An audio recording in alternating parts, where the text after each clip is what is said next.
Welcome to the first episode of Exploring Yourself as an Artist. Hi, I'm Cheryl and I'm here to help you unleash your creativity. And today I'm going to talk about how you hold your drawing implement, be it a texter, a pen, a pencil, or a paintbrush, and how that actually can change the way that you draw. Now, I know this is going to feel like you're drawing and you're doing things with your left foot, but you will be able to make the most gorgeous circles, curves, S curves, C curves. So the trick is that you've got to like lock your wrist, lock your fingers, use an overhand grip. So that is that we're not going to grip it like we grip a pen or a pencil and how we write. We come over it like that because this way we can actually use our fingers and we can trail them on our paper or on our board to give us stability.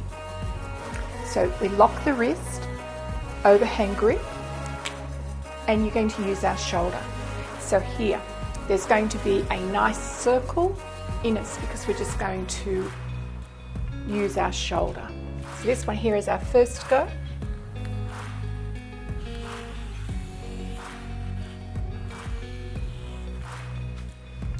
And there's a circle just there. Now if you'd like to do some ellipses, same sort of thing. Lock your fingers, lock your wrist. Let's use our arm, let's use our shoulder.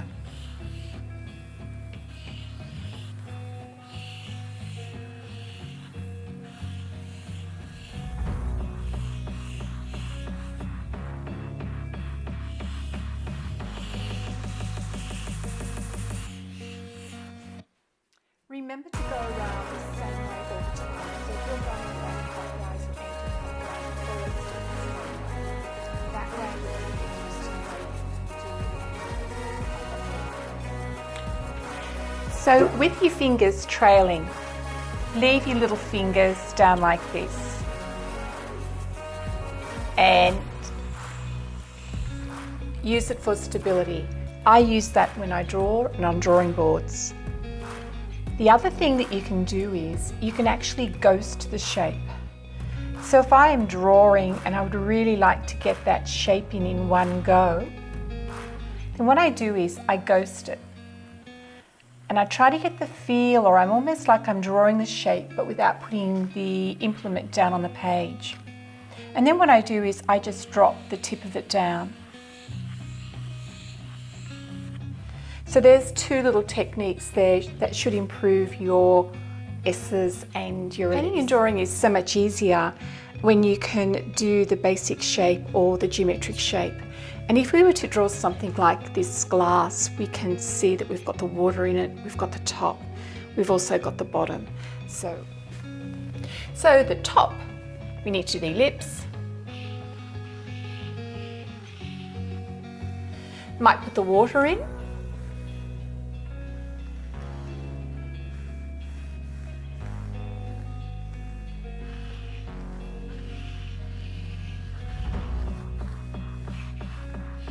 Then we're going to have the bottom of the glass, and we can probably see through that because our glass is transparent. And then once we've got the edges in, we can just join it up.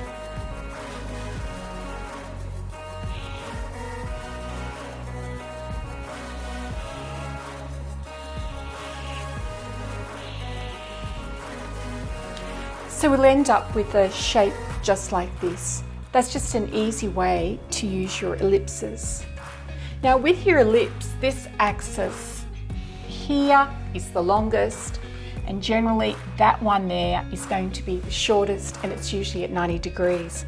So that one there's a quick one of just like a glass. Now, where's the light coming from? So if the light is coming from up here, it's going to shine on this glass and then it's going to push out a shadow like this. Now the bottom of this the glasses is usually a lot thicker.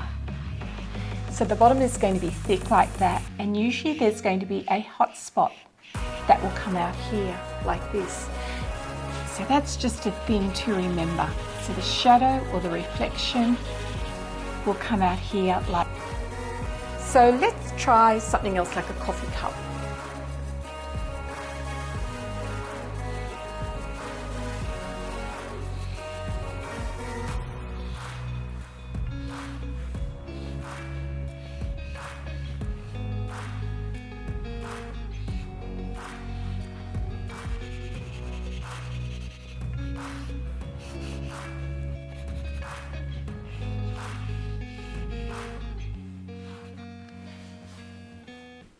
So we've got the coffee cup, we're looking down at it, so we can see inside and we can see that it's got some liquid in it.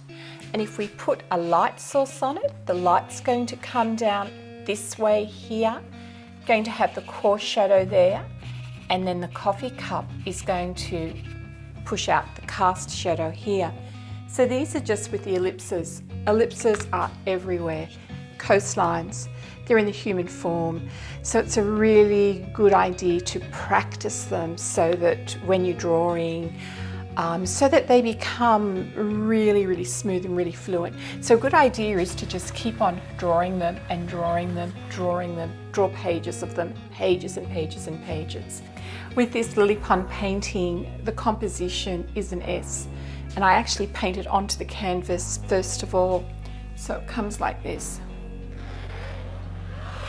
And so I put it on with my arm and I put it on like that so they look really good. So they're just some of the ways that I use ellipses. Draw a shape on your page like a snake.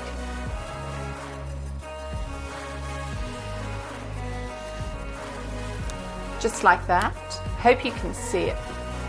And then when you go to put in the next line, let's make it a little bit more interesting.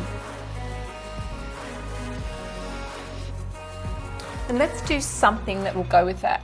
Another line to go with it.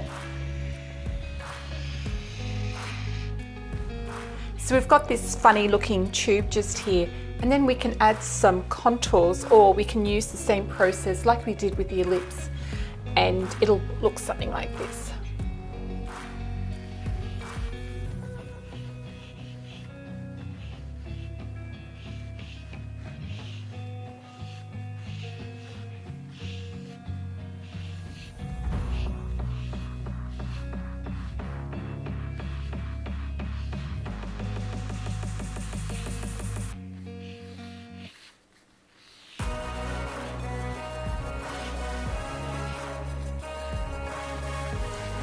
And so now that we've got this form happening, and we've done this just with the simple ellipse, so it's important that you practice this shape.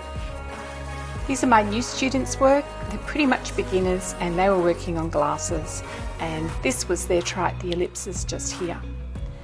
I just take you up, and then we were working with pairs, and pairs just have that wonderful sort of S curve, and they are just full of ellipses.